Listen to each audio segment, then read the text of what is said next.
You're already starting to see this where big names are leaving network news, for example, to launch their own YouTube channels because they're realizing they have more freedom and in many cases they can make more money. If you were to pose the following question to people, and I've done this many times, you're given two choices. One, you can go to Harvard, you will get a degree, and Harvard will verify this. They will give you the paper. Anyone asks, they will say, yes, they are a graduate of Harvard, but you can never take a class. You come out of it learning absolutely nothing, but you can claim that you are a Harvard graduate in all legitimacy. Option two, you can go to Harvard, you can take all your classes, you can work with professors, do all the assignments and get an education, but you can't get the degree. Which would people take? Almost 100% take the first option. And here's the funny thing. It's not a hypothetical situation. Harvard, MIT, Stanford put their courses online. What business gives away their core product for free? None. And the answer is that's because it's not their core product. Learning and education is not the product of Harvard.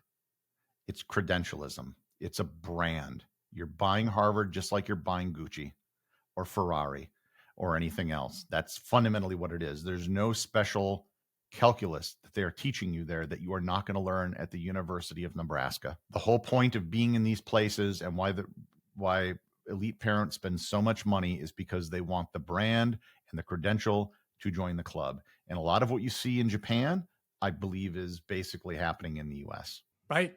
Yeah, that's a very good point. You've been critical of the travel industry's lack of recognition for podcasting as a marketing channel. What do you think is holding the industry back, and how can podcasters and businesses better collaborate? If they come around to it, they come around to it. The great thing is I don't need them. I would love to work with them. I think there's a lot of things that could be done. But at the end of the day, a lot of destinations, they're in a unique position, whereas they market a product and they don't have to show any result. They just have to spend money. And I have seen this firsthand many, many, many times. The decisions they make where to spend money are primarily based on what will not get you fired. And what will not get you fired is whatever you did the year before and what you did the year before that. So if you get a $1 million ad buy on CNN, remember the CNN airport channel, by the way? That used to be a thing. Oh yeah, it was a separate channel they had for airports. And it was all like an abundance of these destination ads. It was like Seoul, the soul of Asia, incredible India. All these, where they spend tens of millions of dollars to come up with this 3-word slogan, and they drop it on CNN, their airport channel, because it's CNN. And who's going to object to CNN? No one's going to fire you for buying an ad on CNN. Or they buy ads in Travel and Leisure or Condé Nast Traveler. If you spend $10,000 on a podcast, well, they don't know what that is, And so it's how does one show the effectiveness of marketing in this area? Because tourism increased. Well, the pandemic kind of disproved that. You could do all the marketing for a destination you want, but if their currency collapses and it becomes really cheap, I assure you that's going to bring more people there than any ad campaign ever will. And so because there's no real relationship to their efforts and the results, they were late to the game with the internet, with social media, and they always tend to be 5 years behind everything. And right now they're doing the things that people were doing back in 2015 and 2017. So will they catch up eventually? Maybe. If they don't, I'll live. If they do, I'll be happy to work with them. Yeah, great point. There, once again, these trade-offs, the larger something is, the slower it is to adapt. Typically, think Titanic pivoting out of the path of icebergs last minute, or Champions. It's hard to have the humility to know that you should continue to keep taking in all kind of data points, because you have enough evidence at that point to suggest that you're doing something right if you just won the gold medal. So yeah, these interesting trade-offs that I think keep nature fair. With your experience spanning travel, photography, and podcasting, where do you see the intersection of content creation and entrepreneurship heading for the rest of this decade? I think you'll see more of it. I think that you're already starting to see this where big names are leaving network news, for example, to launch their own YouTube channels because they're realizing they have more freedom. And in many cases, they can make more money because they're not getting a tiny sliver of what the network's bringing in. They can get almost all of what could potentially be an audience of the same size. What a lot of these cable news stations are doing, they get their money not from the number of people who watch or from advertising, but from cable carriage fees. These cable companies basically pay them in order to carry their network. That's eventually going to end. I don't know why they're being rewarded for nothing. Not many people are watching.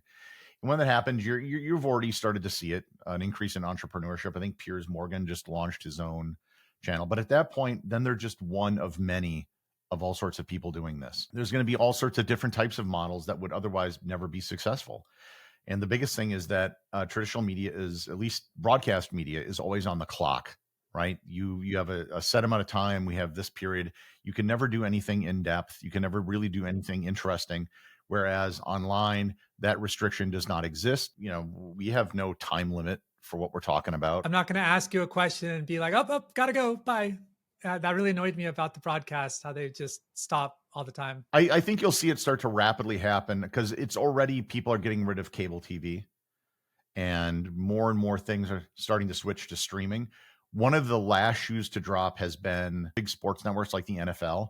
Like, they had to be on broadcast TV. You just saw Netflix do this Mike Tyson, Jake Paul fight. And I understand there were technical problems. Those are fixable. But the important thing is that they had 50 million people tune in. There's nothing on broadcast TV that can approach that. And I think the sports channels are starting to wise up to the fact that there's far more money here. Netflix on January 1st is going to start broadcasting live WWE. And this is kind of their test of it, of being able to do a regularly scheduled live event. I understand it's not the NFL, but from a broadcasting standpoint, pro wrestling is basically very similar. You're doing it in different cities around the country on a regularly scheduled basis for a set time. And if they can, and they also have a very clear number that they have to beat.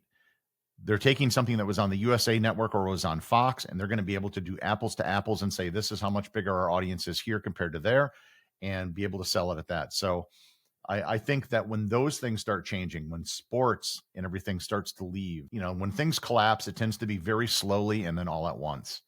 And I don't think we've quite hit the all at once phase, but I think it could be coming in the next few years. I think you make a very good point there. And I don't think it'll stop with boxing and WWE, but it's a great test case. Like you said, they can compare apples to apples. So your podcast, once again, is Everything Everywhere Daily, and people can follow it on Apple Podcasts. Is there anywhere else where you would point people to follow what you're doing? Wherever you are listening to this right now, go look. Any podcast player, it's everywhere. Gary, it was a real pleasure talking to you. We have a lot of overlap. What you've done is impressive and encouraging. And so thank you for talking with me today. Thanks for having me on your show.